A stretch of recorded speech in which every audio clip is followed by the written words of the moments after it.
दोस्तों आज अपने ऐसा कंपनी के बारे में बात करेंगे जिस कंपनी का market cap is less than 600 crore, basically micro cap है। पर स्टिल कंपनी बहुत बढ़िया काम कर रही है अपने प्रोडक्ट में।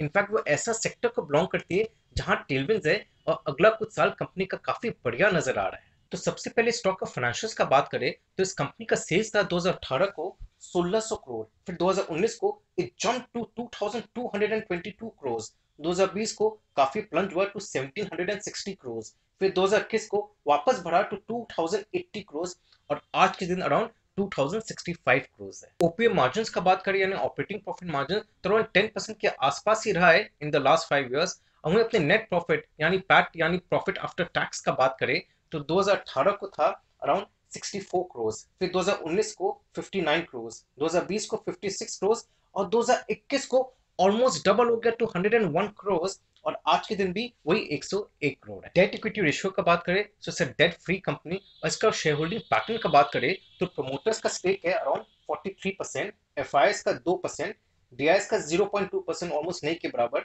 और अपने लोग का पब्लिक का अराउंड 55%। तो आज अपने इस कंपनी का बात क्यों करें? वेल इसलिए बात करें क्योंकि this might be a turn around story.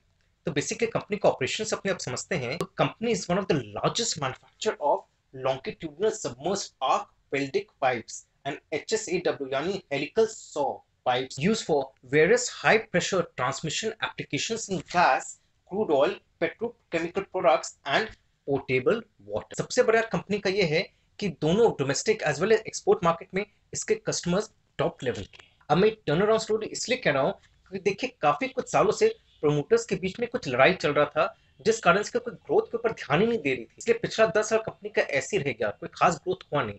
पर अब क्या उनको जो डिफरेंसेस था वो सॉर्ट आउट हो गए and now they are planning to grow in a big way. Company अपना प्रोडक्ट में इसको और ज्यादा एक्सपैंड करिए, उसको और इम्प्रूव करिए, फिर उसको जो एग्जिस्टिंग एसेट्स है उसका प्रोडक्टिविटी को बढ़ा रही है, फिर जो वर्किंग कैपिटल है उसको भी अच्छी तरह से मैनेज करिए। उसके अलावा it's also divesting is non core assets and finally they are giving more attention to the marketing of their products. अब देखिए हिस्टोरिकली इनका जो रेवेन्यू मैक्सिमम आता था from the exports was around 50 to 60%, वो भी इंप्रूव होकर 70% हो गए। देखिए एक्सपोर्ट्स से अगर रेवेन्यू बढ़ता है तो आप समझ रहे हो कि मार्जिन में भी इंप्रूवमेंट आएगा क्योंकि जनरली एक्सपोर्ट्स में you get better margin than domestic market. देखिए domestic iron and steel pipes industry basically consolidated है। इसमें बेसिकली 4 मेजर प्लेयर्स है और यहाँ ये company is among the largest सॉ pipe players in India with a domestic market share of around 15 to 20%। और यहाँ मैनेजमेंट ट्राई करिए to optimize utilization of its existing assets। Basically try करिए to get to high ticket size projects, जिससे क्या होगा ना कि बॉटलनेक करके ये अपने एग्जिस्टिंग कैपेसिटीज को बढ़ा देगी और यहाँ के कंपनी का ज्यादा कुछ इन्वेस्टमेंट का भी जरूरत नहीं पड़ेगा।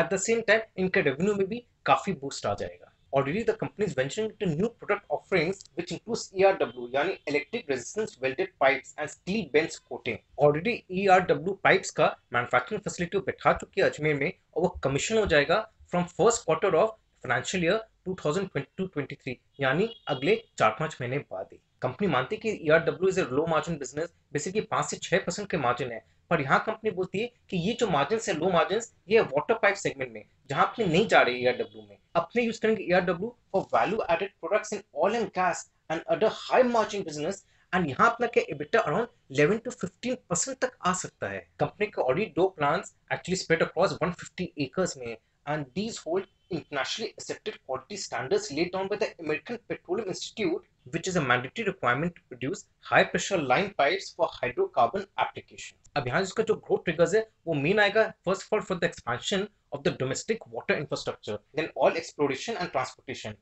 construction, irrigation, infrastructure, and expansion of gas pipes such as natural gas grid and city gas distribution. और यहाँ गवर्नमेंट का भी मैसिव प्रोजेक्ट आ रहा है, basically link 37 rivers to 30 river links और उसके अलावा 3000 स्टोरेज डैम्स बिल्ड होगा और ये सब के लिए there be huge requirement and demand for HSAW pipes and ductile iron pipes. और केवल ये पाइप्स का नहीं, इसके अलावा ERW और DI पाइप्स का भी काफी डिमांड उठेगा। Currently, कंपनी का order book stands at around 1500 crore and bid book at around 10,000 crore. ये सब अराउंड 50 to 60% का कैपेसिटी यूटिलाइजेशन लेवल्स हुआ। अब यहाँ से अगर कैपेसिटी यूटिलाइजेशन बढ़ता है तो आप समझ लो कितना अपसाइड होने वाला है।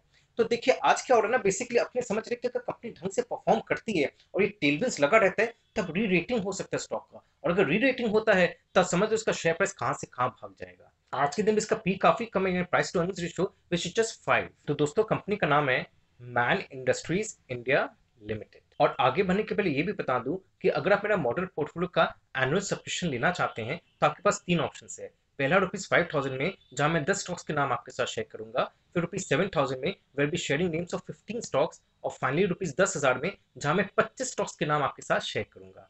बाकी डिटेल्स के लिए आप नीचे डिस्प्ले ईमेल एड्रेस या फोन नंबर पर मुझे कॉल कर सकते हैं। रिस्क का बात करें तो देखिए 85% ऑफ द कंपनीज रेवेन्यू तो आता है ऑयल एंड गैस सेगमेंट से, और बाकी इसका वाटर एंड इरिगेशन सेगमेंट से। और यहाँ के ऑयल एंड गैस सेगमेंट में अगर सपोज क्रूड ऑयल का प्राइस घट जाता है जैसे हुआ तो अपने देखे थे, तो क्या कि वो सेगमेंट काफी इफेक्ट होगा। अगर वो इफेक्ट होगा तो कंपनी इफेक्ट होगी, क्योंकि कंपनी को ऑर्डर्स नहीं मिलेंगे। देखिए जब एक्सपेंशन होता है ऑयल एंड गैस सेगमेंट में, जब क्रूड ऑयल के प्राइसेस बढ़ते हैं तभी एक्सपेंशन होते हैं। जब एक्सपेंशन होता है तो उनको पाइप्स का जरूरत पड़ता है, तो इस तरह से कंपनी को फायदा होता है। और फिलहाल तो क्रूड ऑयल प्राइसेस काफी हाई हो रखा है, इसलिए अगर इसी तरह से चलते रहा, सस्टेन रहा, तो कंपनी को ऑर्डर बुक भी बढ़ेगा और कंपनी को फायदा भी होने वाला है। ऊपर से since it is a tender driven business, इसलिए 2 to 4 मंथ्स का लीड टाइम रहता है between application and the final award of the tender. और सिंस ये कॉन्ट्रैक्ट्स फिक्स प्राइस नीचे का रहता है, तो ऐसा नहीं कि इनपुट प्राइसेस बढ़ गया कंपनी का after applying for the tender तो क्या वो प्राइस बढ़ा ले अपना प्रोडक्ट का, वो पॉसिबल नहीं है। एक बार सर्टेन प्राइस में कॉन्ट्रैक्ट साइन हो गया, एक बार टेंडर मिल गया कंपनी को, तो उसके बाद अगर इनपुट प्राइस बढ़ेगा भी तो कंपनी को ही वो बेयर करना पड़ेगा। That is a risk which the investors has to bear in mind. और फाइनली वैल्यूएशन की बात करें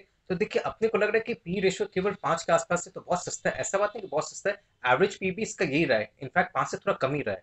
तो it's not something which we are getting very cheap, but at the same time since ये टर्न अराउंड स्टोरी लग रहा है, और अगर सिंस प्रमोटर्स में भी जो डिफरेंसेस था वो रिजॉल्व हो गया, तो उस हिसाब से लग रहा है कि अगर ग्रोथ के ऊपर लोग ज्यादा ध्यान दे तो कंपनी बहुत अच्छा काम कर सकती है। इसलिए वही वो लग रहा है, पर सिंस इतना माइक्रो कैप है तो आपने को और ज्यादा ध्यान से इन्वेस्ट करना पड़ता है। एक सामने लमसम लगाने का तो सवाल ही नहीं है। अगर आपको इन्वेस्ट करना ही है तो यहाँ भी मैं सजेस्ट करूंगा कि एसआईपी बेसिस भी आप करिए, थोड़ा थोड़ा लेके देखिए, क्योंकि अभी मार्केट भी काफी वोलेटाइल है। To make sure specially with small cap और micro cap you have to be more careful. इसलिए थोड़ा लेके देखिए, फिर देखिए कैसे कंपनी परफॉर्म करती है। To keep tracking such companies, बहुत important. If you don't track this company ना, तो हो सकता है आपका investment might go the other way as well.